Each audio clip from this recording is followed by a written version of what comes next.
요즘 우리를 괴롭히고 있는 코로나 바이러스의 크기가 얼마나 될까 제가 궁금해서 자료를 찾아봤더니 1m에 나노미터라는 단위를 쓰는데 1m의 10억 분의 1의 크기라고 합니다. 상상이 안 가는 작은 크기죠. 1m가 있는데 그 1m의 10억 분의 1이니까 그 단위로 이제 바이러스를 측정하는데, 코로나 바이러스 중에서 제일 작은 바이러스는 250 나노미터라고 합니다. 그렇다면 1m에 2500억 분의 1입니다. 1m를 2500개로 나누어서 그 중에 그 하나가 바로 바이러스의 크기라는 거죠. 얼마나 작은지 상상할 수 없는 작은 바이러스입니다. 근데 이 성능 좋은 전자현미경으로나 볼 수 있는 이 작고 작은 바이러스가 우리 몸 안에 들어오면 우리 인간의 몸 전체를 지배하고 장악합니다. 고통을 주고 아픔을 주고 열이 나게 하고 살 수 없을 만한 그런 능력으로 우리를 괴롭히다가 어떤 경우에는 생명까지 빼앗아 갑니다. 이 코로나 바이러스는 근래에 생긴 것이 아니고, 제가 또 자료를 찾아보니까 놀랍게도 BC 8000년경부터 이 코로나 바이러스가 활동하기 시작했다는 겁니다. 근데 얼마나 생명력이 뛰어난지, 환경에 적응하는 능력이 뛰어난지 계속 변형되고 변이되면서 오늘날까지 존재하게 됐는데, 특별히 오래전에 우리가 경험하고 겪었던 사스와 메르스도 이 코로나 바이러스의 변종이라고 합니다. 그때는 잠시 일부 지역을 강타해서 사람들을 공포로 빠뜨렸다가 다행히 그걸로 끝났는데, 이번 코로나19라고 붙여진 2019년에 발견되어진 변종이라서 19라고 붙였다고 합니다. 이 19 바이러스는 그동안 만반의 준비를 갖추었는지 아주 강력한 변종으로 탄생해서 지금 전 세계를 휘어잡고 있지 않습니까? 그 다음에 19 바이러스는 계속해서 또 변이를 하고 탈바꿈을 해서 그동안 7번을 변종으로 활동을 하고 있는데, 그 중에 강력한 그 영향력을 발휘했던 변종이 델타였습니다. 그리고 지금은 오미크론까지 발전되어 있다고 합니다. 그런데 올해 초에 프랑스에서 다시 새로운 변종이 발견되어서 지금 긴장 가운데 이 변종이 또 확산을 하게 될 것인가 지금 지켜보고 있다고 합니다. 병균이나 세균이나 바이러스는 그 하는 일이 뭡니까? 사람을 죽이고 괴롭히고 그리고 생명을 위협하는 그런 일을 하는 세력입니다. 그러면 이 병균이나 세균이나 바이러스가 하는 일을 가만 보면 누구와 무엇이 하는 일과 똑같습니까? 사탄이 하는 일과 똑같습니다. 예수님은 사탄, 마귀에 대해서 요한복음 10장 10절에서 이렇게 설명하셨습니다. 이 마귀를, 사탄을 도적이라고 표현하셨는데, 슬그머니 아주 모르는 사이에 갑자기 쳐들어오는 이 도적과 같은 사탄, 마귀는 하는 일이 뭐냐면 도둑질해 가는 것이다. 우리의 기쁨, 우리의 은혜를 도둑질해 갑니다. 그리고 죽이는 것입니다. 우리의 영적 생명을 죽이는 일을 합니다. 그리고 결국 우리의 모든 삶을 파괴하는, 신앙을 파괴하는, 교회를 파괴하는 그런 일을 합니다. 어떻게 이렇게 이 바이러스와 사탄이 하는 일이 똑같은지. 그런데 예수님은 뭐라고 말씀하셨어요? 저 말씀해 보면, 나는 내 양을 생명을 주고 그 양의 생명을 더 풍성케 하도록 하기 위해서 이 땅에 왔다, 우리에게 왔다라고 말씀하고 계십니다.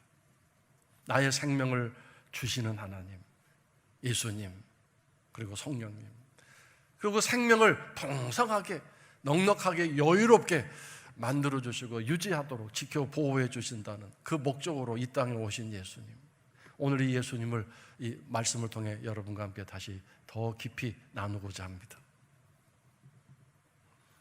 앞에서 말씀드린 것처럼 바이러스는 건강한 사람을, 멀쩡한 사람을 병들게 하고 그래서 망가뜨리지만, 예수님은 죄인을 불러서, 즉 쉽게 말하면 병든 우리를 불러서 건강케 해주시기 위해서 오셨습니다. 이게 바이러스와 예수님 하는 일의 큰 차이 두 가지죠. 바이러스는 죽이고 파괴하고 멸망시키는데, 예수님은 살리고 생명을 풍성케 하기 위해서 오셨고, 바이러스는 건강한 사람을 침범하여 생명을 위협하고 파괴하는 역할을 하지만, 예수님은 병든 사람, 죄인을 불러서 깨끗하게 하시기 위해서, 생명을 살리기 위해서 오신 것이고, 그래서 누가복음 5장 32절에 보면 나는 죄인을 불러서 회개시키러 왔다고 말씀하셨습니다. 자, 여기서 회개라는 단어는 뭔가요? 내 안에 있는 병균, 나를 죽여가는 이 못된 병균들을 깨끗이 털어내버리고 청소하는 일이 바로 회개입니다. 즉 영적 건강을 회복하는 일입니다. 근데 여러분, 이 영적 건강은 놀랍게도 여러분, 내 모든 하는 범사와 연결이 되어 있고, 그 다음에 우리가 정말 관심을 갖는 건강과도 관심이 연결이 되어 있습니다. 하나님의 일하시는 순서도는 먼저 영적 건강입니다. 그 다음이 내가 하는 모든 일이 잘 되게 하는 것이고, 그 다음이 마지막으로 육신의 건강까지 하나님이 돌보시고 책임져 주시는데, 그 말씀이 요한 3서 2절에 나와 있습니다. 저 말씀을 제가 현대인의 성경 버전으로 더 쉽게 제가 읽어드리겠습니다. 사랑하는 자여, 그대의 영혼이 건강한 것처럼 그대가 하는 모든 일이 잘 되고, 그로 말미암아 덩달아 너의 몸도 건강하게 되기를 기도한다, 바란다, 이렇게 말씀하고 계십니다. 자, 다시 한번 누가복음 5장 31절을 말씀에 화면에 띄워주시고요. 저기 보면 죄인을 불러서 그랬어요. 불러서, 병든 자를 불러서. 근데 불렀는데 대답도 안 하고 신용도 안 하고 쳐다도 안 보면 아무 일도 안 일어나죠. 오늘 우리를 부르시오. 너 새벽기도 나와라, 말씀 펼쳐라, 너 그렇게 살면 안 된다, 너 이렇게 해야 된다고 계속 말씀하시겠죠. 근데 그 말씀을 듣지 않는다든가 들을 수 없다든가 들러도 모른 채 한다든가 그러면 아무 일도 안 일어나는 거죠. 그 다음에 회개시키러 왔다고 하셨습니다. 예수님이 내 대신 회개까지 해주시면 좋겠는데, 나를 부르시는 이유가 뭐냐면 회개를 하라고, 회개시키라고, 회개시키려고 오셨다는 거죠. 나를 부르시는 게, 나를 회개하라고. 예수님은 죄인을 불러서 야단치고 꾸짖고 책임을 묻기 위해서 우리를 부르시는 게 아닙니다. 회개해야 한다. 네 안에 있는 병균 그거 쫓아내지 않겠냐? 네 안에 있는 두려움과 염려, 욕심을 좀 쫓아내야 네가 정말 아름답게 살 수 있지 않겠냐? 너 매일 남편과 싸우고 아내에게 말 함부로 하고, 너 매일 시장 거래 가서 사람과 상인과 싸우고 다투고, 심한 욕설을 퍼붓고 성질 내고 사는 그것이 너 좋냐? 그 삶을 청산하려면 이제 그걸 털어내야 될 텐데, 좀 내가 시키는 대로 하면 어떻겠느냐, 이것이 우리를 부르시는 일이죠. 그래서 이 회개는 말씀을 통해서 시작이 됩니다. 이 말씀이 내 마음, 내 생각, 내 삶을 꿰뚫고 들어오실 수 있어야 됩니다. 말씀이 머리로 지식으로만 들어오면 아무 일도 일어나지 않습니다. 오늘 본문 말씀 14절에 있는 것처럼 말씀이 육신이 되어 우리 가운데 거하셨다고 하셨습니다.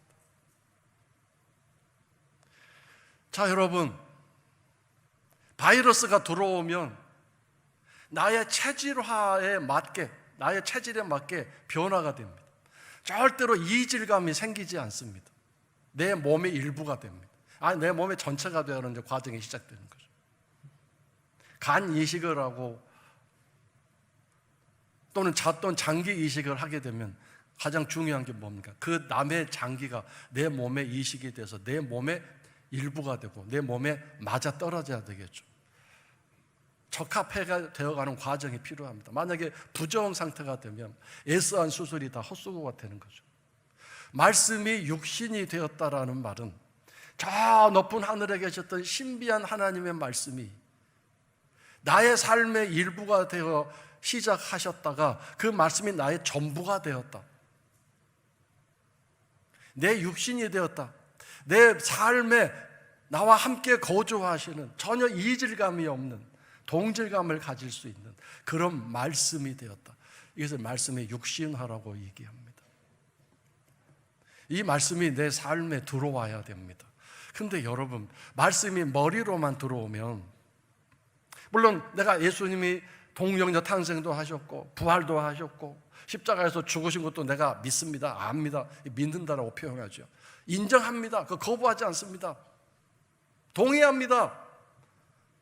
근데 우리는 그걸 믿음이라고 착각하고 있는데요, 그건 아니죠. 왜냐하면 말씀이 내 마음 안에 들어오셔야 진짜 믿음이 됩니다.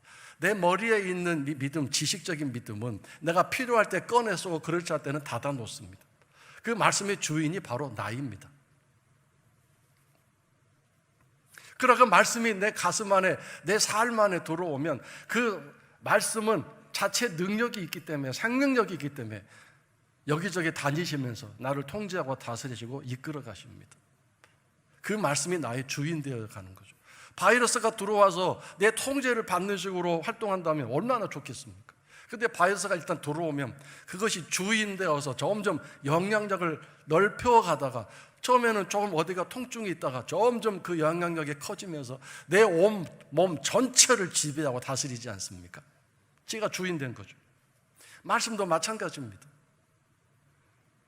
말씀을 머리에 지식으로만 집어넣으면 내가 필요할 때만 꺼내 쓰고 내가 동의하는 것만 꺼내 쓰고 그렇지 않은 것은 절대 동의할 수 없는 닫아놓고 내가 어떤 때는 눈물도 흘리고 찬양도 하고 기도도 하지만 이 말씀이 내 삶에 적용되지 않습니다. 내가 하고 싶은 것만 하고 할 수 없는 것은 안 하기 때문에 그 말씀의 주인이 바로 나이기 때문에 그렇습니다.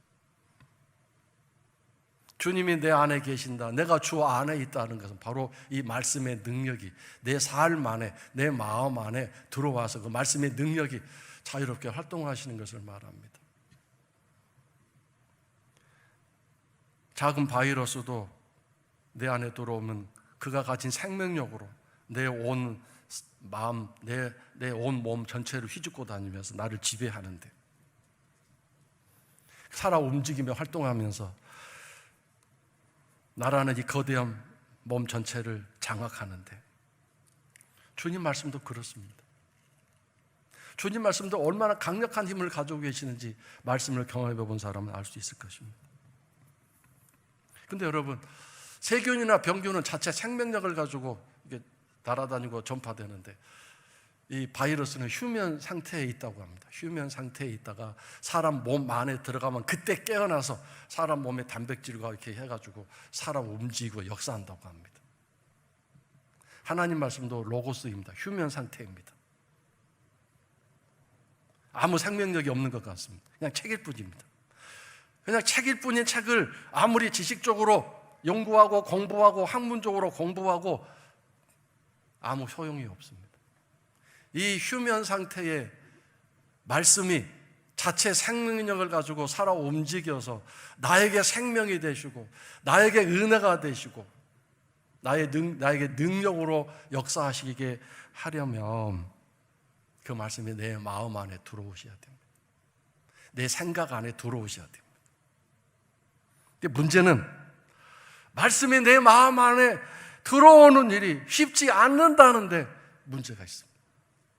바이러스는 얼마나 쉽게 인간의 몸에 침투하는지 들어오지 말라고 마스크를 딱 쓰고 있는데 우리는 더 강력한 방어막을 가지고 있습니다.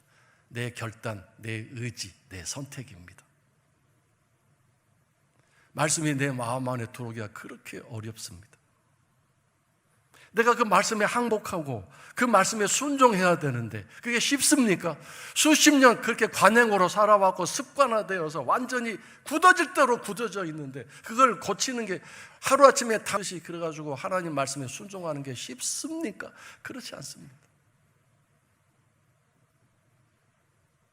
그래서 바울 사도는 뭐라고 얘기했냐면 끊임없이 기도하면서 계속하면서 기도를 했는데 뭐라고 기도했냐면 고린도전서 9장 27절에 내가 내 몸을 쳐서 그래서 이 치다라는 말은 폭행하다는 그런 뜻입니다.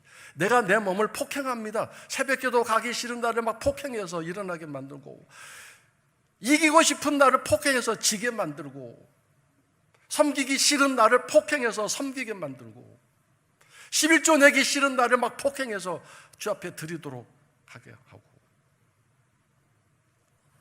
원수에게 보복하고 싶은 날을 막 내가 스스로 쳐서 폭행해서 코피 터지면서 그 원수를 축복 기도할 수 있게 만들어 축복 기도하게 하고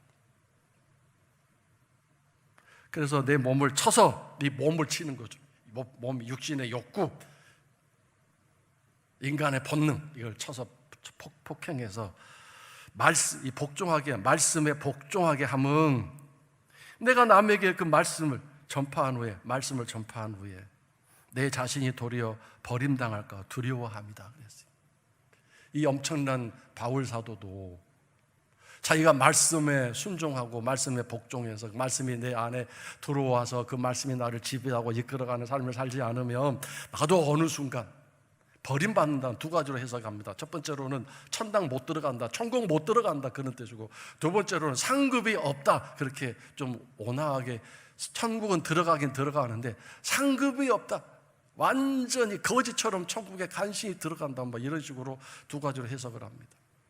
어떤 해석이든 천국에 못 들어간다는 해석이든 아니면 천국 들어가긴 들어가는데 간신히 이 땅에서 사골세빵 살고 정말 어렵게 살았는데 저 천국에 가서도 비참하게 간신히 구원받은 비참한 모습으로 저 멋진 천국에서 이렇게 살게 된다 그런 얘기로 한 해석이든 어떤 해석이든 참 충격적인 거 아닙니까?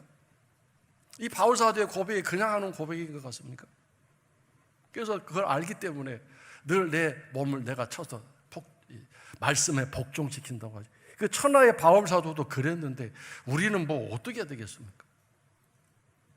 우리의 기도가 날마다 내 자신을 쳐서 내 욕망, 내 습관, 내 성품 이걸 쳐서 말씀에 복종시켜야 되는데 말씀을 알아야 복종시키죠. 그래서 사탄은 마귀는 뭐합니까? 기도 열심히 해라. 눈물 콧물리면서 기도해라. 10시간 기도하고 날마다 금식 기도해라. 잘한다 박수를 치죠. 근데 딱 한 가지 성경책은 펴지 말아라. 성경책은 매뉴얼인데 펼쳐서 공부를 해라. 원어도 공부하고 여기저기 뭐 찾아서 참고서로 찾아가지고 열심히 공부해라. 그래서 머릿속에 집어넣어라. 너의 지식이 되게 해라. 그러나 단지 그 말씀이 가슴에 내려가지 못하게 막는 거죠. 말씀이 없으면 율법이 없으면 죄가 없는 거죠. 법이 없는데 무슨 죄가 있겠습니까? 말씀, 이 법은 내가 뭘 잘못했는지를 가르쳐주고 깨닫게 해주는 기준이죠. 세상에서도 마찬가지죠. 세상의 교통 법규를 모르면 그 무슨 죄인지를 모르고 막 가다가 걸리게 되는 거죠. 교통 법규 몇 점 몇 항을 위반하셨습니다. 말씀을 펼치고 묵상하고 그 말씀을 지켜 행하고자 하는 삶을 살아야 되는데 그래서 얼마나 내 육신이 이 말씀의 지배의 영향력을 받지 않으려고 몸부림치는지 이걸 알기 때문에 바울 사도는 날마다 내가 내 몸을 내가 폭행합니다. 말씀에 순종해 내가 자신을. 근데 이렇게 했는데도 바울의 기질이 얼마나 강한지, 바울이 얼마나 사실은 강팍한 사람인지, 바울이 얼마나 스스로 대단한 그런 성품을 가지고 있는지, 바울 자신 스스로 자기 자신을 쳐서 폭행하는 것으로 부족해서 하나님이 직접, 예수님이 직접 바울을 폭행하셨습니다. 그것을 바울은 사탄의 가시라고 표현을 했습니다. 얼마나 고통이 심했는지, 얼마나 통증이 심했는지, 사탄이 나를 찌르는 고통이다, 그렇게 얘기했습니다. 그래서 작정 기도를 3번이나 했는데 2번째까지 가만히 계시다가 3번째, 야, 그렇게 머리 섞게 기도하냐, 너 그만해. 쓸모없는 기도야. 난 절대 네 기도 안 들어줘. 그건 내가 너를 폭행하는 일인데, 그거 안 하고 네가 그 통증 없으면 네가 교만해져서 나를 떠날까 봐 내가 걱정돼서 너를 좀 폭행하는 거다, 그랬습니다. 어떤 성경학자들은 질병이다, 너무 아픈 병으로 통증을 갖고 있는 질병이다라고 해석하는 사람도 있고, 어떤 학자는 알렉산더와 같이 정말 이 바울을 괴롭히는 사람인데, 그 괴롭히는 사람을 두셔서 바울 사도가 겸손할 수밖에, 기도할 수밖에 없도록 만든 것이다. 이게 바울 사도가 얼마나 알렉산더라는 사람한테 괴롭힘을 당했는지 아예 성경에 몇 번 써놓았습니다. 특별히 양아들 디모데한테, 알렉산더를 조심해라, 나쁜 사람이다.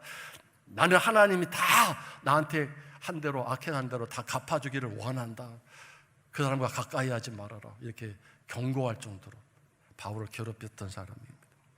고린도후서 12장 7절에 육체의 가시, 사탄의 쇠몽둥이로 내 몸을 죽게 해서 치셨는데, 폭행하셨는데, 그것은 나를 너무 자만하지 않도록 하기 위해서 하나님이 하신 일이다, 이렇게 얘기했습니다. 그래서 여러분, 말씀이 내 마음 안에 들어와야, 말씀이 내 마음 안에 살고 계셔야 그것이 바로 시온성으로 가는 단계의 시작입니다. 그리고 하나님이 내 세월, 내 시간에 관을 씌워주시는 멋진 일이 될 것입니다. 한국에 자주 와서 이 한국 교회를 아주 친숙하게 잘 알고 계시는 유럽의 한 목사님이 제3자의 입장에서 한국 교회를 이렇게 얘기했습니다. 당신 눈에 보이는 한국 교회는, 교인들은 3가지밖에 모른다. 첫 번째는 하나님밖에 모른다. 이건 좋은 얘기 같습니다. 2번째는 자기 자신밖에 모른다. 3번째는 돈밖에 모른다, 이 얘기를 했습니다. 이 3가지를 연결하면 자기 자신의 돈을 위해서 하나님을 통해서 얻고자 그 목적으로 신앙생활을 한다, 이런 얘기가 되는 거죠. 그러면 여러분, 이거는 무당을 섬기고 무당을 찾아가고 우상을 섬기는 것과 뭐가 다르겠습니까? 무당을 찾아가서 굽신거리면서 복채를 내놓으면서 거기에 절하고 거기에 알랑거리는 이유는 성공의 방법, 행복의 방법을 가르쳐 달라고 하는 거 아니겠습니까? 무당을 찾아가서 그 알랑거리면서 복채 내놓는 누가, 나라와 민족을 위해서 내 원수를 어떻게 사랑할 수 있는 방법이 뭔지, 그런 일을 위해서 하는 거 아니지 않습니까? 그렇다면 우리가 하나님을 오늘 믿고 섬긴다고 하면서 하는 모든 신앙생활의 목표와 목적이 그런 거라면 무당을 찾아가는 일과 뭐가 다를 바 있냐고, 이런 얘기를 그 목사님이 하신 거죠.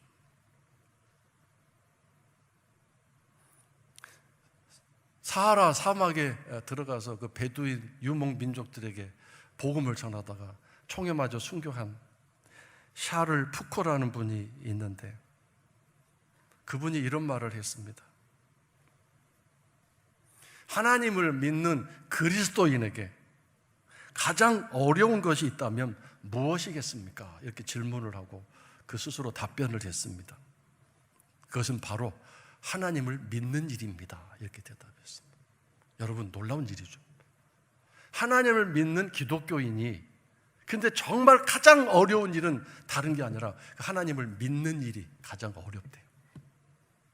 이 이야기가 어려우시면 제가 또 다른 예를 들겠습니다. 변호사를 하다가 목사님이 되신 주명수라는 분이 계십니다. 그분이 이런 얘기를 했습니다. 내 생애에서 가장 최고의 하나님 주신 기적은 다른 게 아니라 예수님이 믿어지기 시작한 것이 가장 큰 기적입니다, 이렇게 얘기했습니다. 그가 교인이고 신앙생활을 했고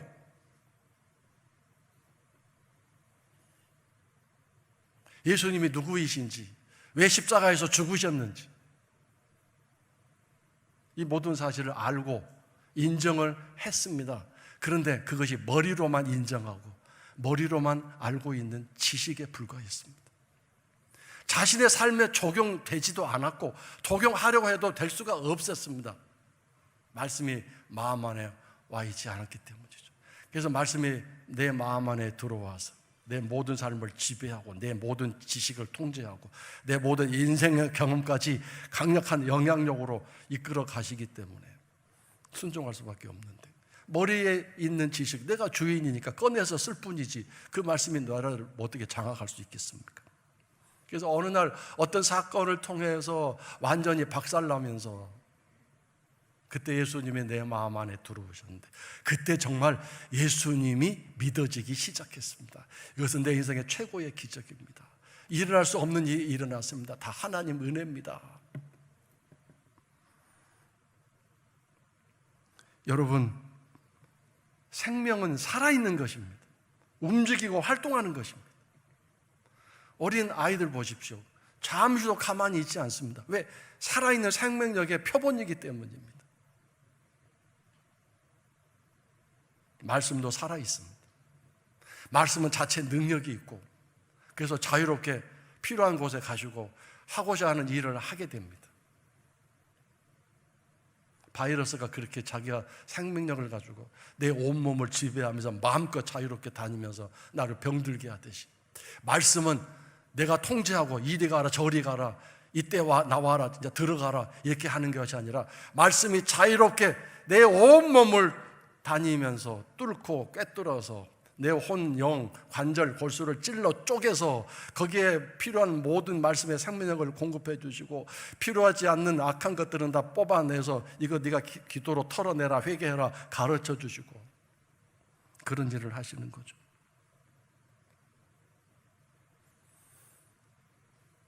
바이러스가 내 안에 들어오면 그 바이러스가 내 몸에 들어온 걸 느끼죠. 바이러스의 영향력이 내 온몸에 나타나기 때문이죠. 말씀도 마찬가지입니다. 말씀이 내 마음, 내 삶 안에 들어오면 그 말씀의 영향력을 느끼게 됩니다. 말씀이 주시는 생명력, 기쁨, 평안, 감사, 찬송 이런 것들이 막 살아 움직이게 됩니다. 그리고 내 몸을 쳐서 복종시키고자 하는 그런 계속해서 말씀을 주시기 때문에, 아, 내가 오늘은 이 부분을 폭행해야 되구나. 너 욕심 나를 괴롭히지 말지어다. 기도로 강력하게 폭행하고 내 욕망을 향해서 말씀으로 선포하면서 싸우고자 하는 영적 전쟁이 시작되는 거죠.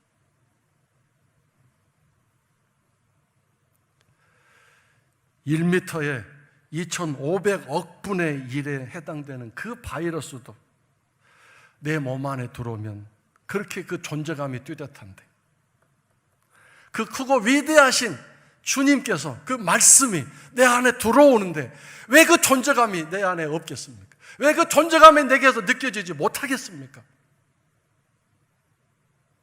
왜 두려움이 나에게 존재감을 드러내고, 왜 욕망이 나의 존재감에, 내 몸의 존재감을 드러내서 나를 그렇게 괴롭히는 겁니까? 그래서 이제 지난 금요일 날 말씀을 함께 나누었던 요엘서의 말씀처럼 첫 번째 단계가 마음을 찢는 일입니다. 말씀이 들어오시도록 이 견고한 마음의 문을 열고 찢는 그런 강력한 기도가 있어야 되겠습니다.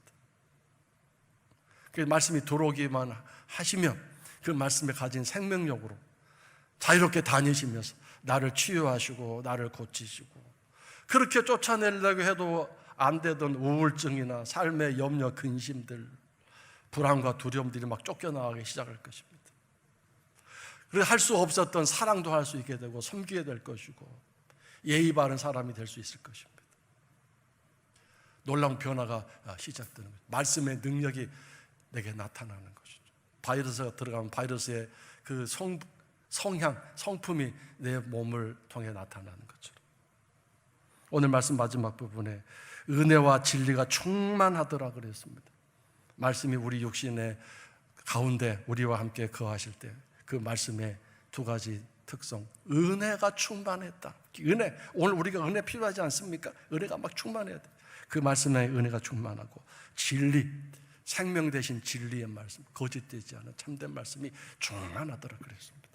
그래서 오늘 우리들의 마음을 찢는 1월달 기도가 되고 예배가 될 수 있도록 이번 주에도 금요일 기도에 우리 모두 나오시기를 바라고, 또 여러분의 모든 하루하루의 삶 속에서 이 말씀 앞에 나를 내놓기 위해 늘 나 자신을 서서 폭행하는 그런 강력한 기도가 매일매일 계속될 수 있기를 주 이름으로 축원합니다. 이제 우리 찬송 하나 부르고 기도하도록 하겠습니다. 예수들 함께 하시네, 말씀이들 함께 하시네. 믿음의 눈을 들어 주를 보리, 말씀을 봅니다. 세상의 모든 것들은 다 지나가지만 오직 말씀만이 영원히 남지 않습니까?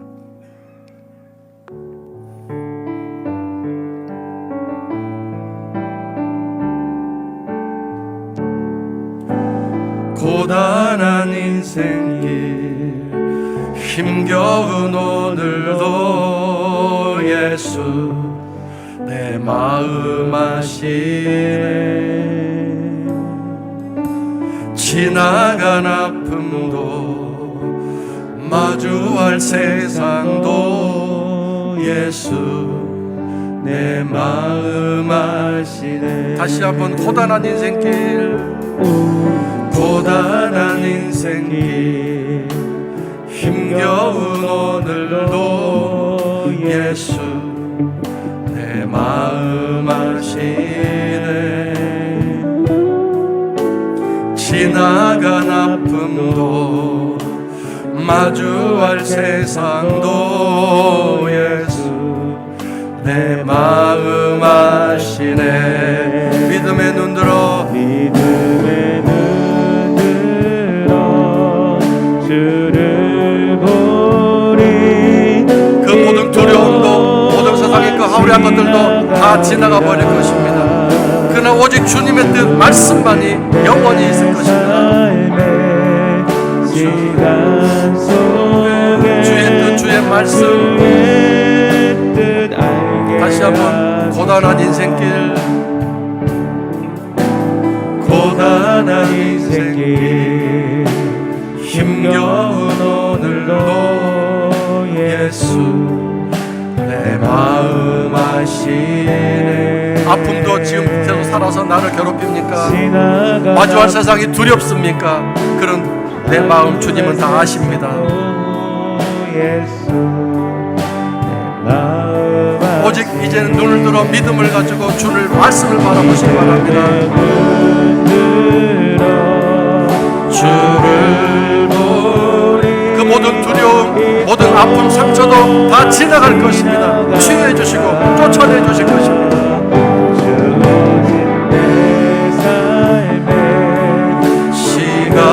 내 삶의 시간이 영광의 관을 쓰는 멋진 날들 되기 바랍니다. 알게 2절 하루를 살아도, 이제는 하루를 살아도 기쁨으로 살기 원합니다. 예수 늘 함께 하시네. 후회도 염려도 온전히 기도로 맡기고 말씀에 의지하여 맡길 것입니다. 늘 함께 하시네. 믿음의 눈을 들어, 믿음의 눈 들어 주를 보리. 그 또한 지나가리라. 주어진 내 삶의 시간 속에 주의 뜻 믿음의 눈 들어, 믿음의 눈 들어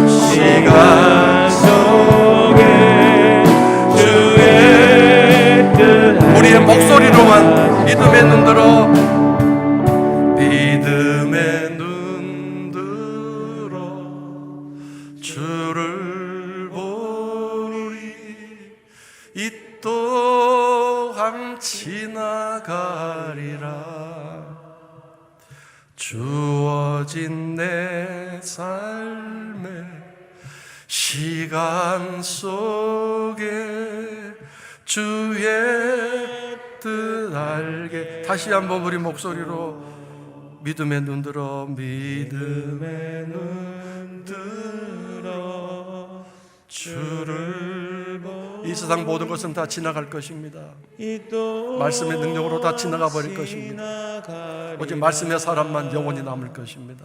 주어진 내 삶의 시간 속에 주의. 마지막으로 다시 한번 연주하면서 함께 찬양합니다. 믿음의 눈 들어, 믿음의 눈 들어 주를 보니. 주를 보았더니 그 모든 것들이 지나가 버릴 것입니다. 아무것도 아닙니다. 주어진 내 우리들의 욕심도 욕망도 다 지나가 버릴 것입니다.